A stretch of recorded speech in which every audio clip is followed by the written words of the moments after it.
یہ بھی اپنی پٹیشن میں لکھا۔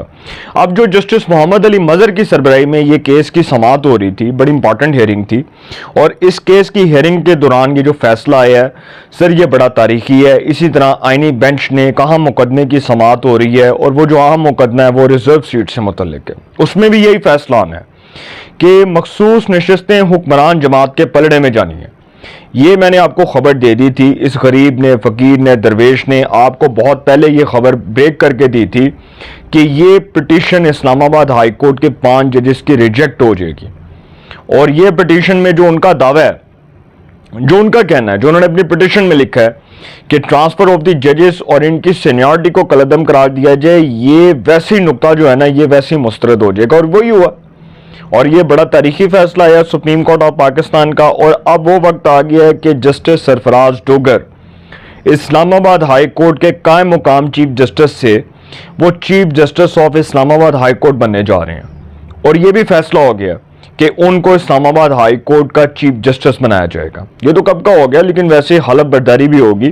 اور اس کے بعد وہ اسلام آباد ہائی کورٹ کے چیف جسٹس کے طور پر حلف اٹھائیں گے۔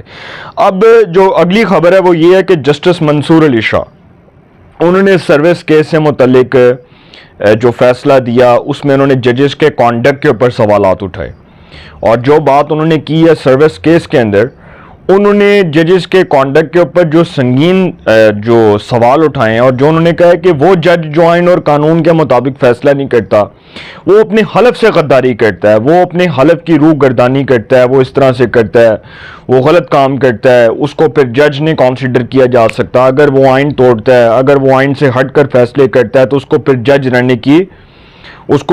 رہنے کی بھی اجازت نہیں ہے۔ انہوں نے یہ باتیں کی ہیں۔ اب وہ جو جسٹس منصور علی شاہ ہیں وہ یہ باتیں کہہ رہے ہیں۔ دیکھیں جسٹس منصور علی شاہ کے حوالے سے پہلے میں خبر آپ کو بتاتا چلوں، جو ان کے الفاظ ہیں وہ میں آپ کے سامنے رکھوں گا۔ جسٹس منصور علی شاہ نے سپریم کورٹ کے جو سینئر پیونی جج ہیں انہوں نے سروس کیس کے فیصلے میں عدلیہ سے متعلق ایک انتہائی اہم اور تاریخی فیصلہ جاری کیا، اور ججز کے کردار، آئینی وفاداری، اصول کی پاسداری اور ادارہ جاتی دیانت پر زور دیا۔ فیصلے میں کہا گیا کہ ججز کا فرض ہے کہ وہ اپنی صفوں میں ایسے افراد کی نشاندہی کریں جو طاقت کے سامنے ہتھیار ڈال دیتے ہیں۔ فیصلے میں مزید کہا گیا کہ ججز یہ کام اخلاقی وضاحت اور ادارہ جاتی جرات کے ساتھ کر سکتے ہیں۔ عدالت عظمیٰ کے فیصلے میں کہا گیا کہ عدلیہ کے اندر سے کی جانے والی تنقید آئین سے بے وفائی نہیں بلکہ آئین کی حقیقی وفاداری کی جڑ ہے۔ فیصلے کے مطابق ایسے لوگوں کو للکارنا عدالتی ادارے کی خدمت کی اعلیٰ ترین شکل ہے۔ جسٹس منصور کے تحریر کردہ فیصلے میں کہا گیا کہ ججوں کو دیانتداری اور جرات کے ساتھ کام کرنا ہے اور انہیں اندرونی اور بیرونی ہر قسم کی تجاوزات کا مقابلہ کرنا ہے۔ فیصلے میں زور دیا گیا کہ ججز کو عدلیہ اور قانون کی حکمرانی کو پامال کرنے کے خطرات سے ڈٹ کر نمٹنا ہوگا۔ فیصلے میں کہا گیا کہ تاریخ ان لوگوں کو یاد رکھتی ہے جو اصول کے دفاع میں ثابت قدم رہے۔ جسٹس منصور نے لکھا کہ جج کی فقہی وراثت خوشامد پر نہیں بلکہ اصولی انحراف پر استوار ہوتی ہے۔ انہوں نے خبردار کیا کہ جب انصاف کی روح کو خطرہ ہو تو عدالتوں کو مصلحت کا شکار نہیں ہونا چاہیے۔ عدالتوں کو آئینی اخلاقیات کا مینارہ اور جمہوری سالمیت کے محافظ قرار دیا گیا۔ پھر فیصلے میں کہا گیا کہ تاریخ ان ججوں کو بری نہیں کرے گی۔ اب انہوں نے جو ہے نا ججز کے کانڈکٹ کے اوپر سوال اٹھایا جسٹس منصور نے، وہ کہہ رہے ہیں کہ تاریخ ان ججز کو بری نہیں کرے گی جو اپنی آئینی ذمہ داریاں ترک کر دیتے ہیں بلکہ انہیں ناانصافی کے ساتھی کے طور پر یاد رکھا جائے گا۔ جسٹس منصور نے تحریر کیا کہ سپریم کورٹ محض تنازعات کے حل کا فورم نہیں بلکہ یہ قوم کا آئینی ضمیر بھی ہے۔ اب جسٹس منصور علی شاہ جو بات کر رہے ہیں، دیکھیں جسٹس منصور علی شاہ ایک بڑے کریڈیبل جج ہیں اور وہ چیف جسٹس آف پاکستان نہیں بن سکے۔ اس 26ویں آئینی ترمیم نے ان کا چیف جسٹس آف پاکستان بننے کا راستہ ہمیشہ کے لیے روکا۔ یہ 26ویں آئینی ترمیم ان کے چیف جسٹس آف بننے کے راستے میں رکاوٹ بنی۔ جسٹس منصور علی شاہ کے پاس وفاقی وزیر قانون سینیٹر اعظم نذیر تارڑ وہ گئے، اور جب justice Qazi Faez Isa chief justice of Pakistan تھے تو اس وقت کی بات بتا رہا ہوں، جسٹس قاضی فائز عیسیٰ صاحب اس وقت چیف جسٹس تھے، تو اعظم نذیر تارڑ وزیر قانون جسٹس منصور علی شاہ کے پاس گئے اور انہوں نے کہا کہ سر ہم نا ایک بل لا رہے ہیں، ہم ججز کی مدت میں اضافے کا بل لا رہے ہیں، ججز کی جو ایج ہے نا، جو ججز کی ریٹائرمنٹ کی ایج ہے اس کو ہم بڑھا رہے ہیں،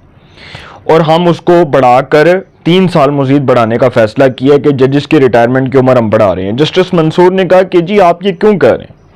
تو انہوں نے کہا کہ جی ہم چاہتے ہیں کہ جسٹس قاضی فائز عیسیٰ کو مزید ٹینیور مل جائے، اور وہ مزید جو ہے ان کا ٹینیور ایکسٹینڈ ہو جائے، کیونکہ وہ بڑے زبردست فیصلے کر رہے ہیں۔ کیونکہ جسٹس قاضی فائز عیسیٰ 16 ستمبر 2023 کو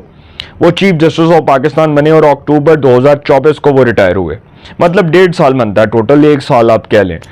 1 سال یا کم از کم کم و بیش 15-20 دن بنتے ہیں۔ تو جسٹس منصور نے جب یہ دیکھا نا تو ان کو پتہ چل گیا کہ اگر جسٹس قاضی فائز عیسیٰ کی ریٹائرمنٹ کی عمر بڑھ جائے گی اور ان کا ٹینیور بڑھ جائے گا تو میں تو چیف جسٹس آف پاکستان نہیں بن سکتا۔ پھر اسی طرح ججز کے درمیان اختلافات میں شدت تب آئی جب مخصوص نشستوں کے کیس میں سپریم کورٹ آف پاکستان کے 8 اکثریتی ججز نے یہ فیصلہ دیا کہ مخصوص نشستیں حکمران اتحاد کی بجائے تحریک انصاف کو دے دو، اور وہ فیصلہ آئین اور قانون سے ہٹ کے تھا۔ With a very due respect, میں عدلیہ کے فیصلوں کا احترام کرتا ہوں، اس پر تنقید نہیں کر سکتا، لیکن اس سے اختلاف کر سکتا ہوں، اور مجھے اختلاف کرنے کا آئین اور قانون نے رائٹ دیا ہے، اور قانونی طور پر میں اس فیصلے سے اختلاف کر رہا ہوں کہ وہ جماعت جو 2024 کے الیکشنز میں کوئی پولیٹیکل پارٹی نہیں تھی، آج تک کے آفیشیل ریکارڈ کے مطابق تحریک انصاف کوئی پولیٹیکل پارٹی نہیں ہے۔ Sunni Ittehad council is not a political party.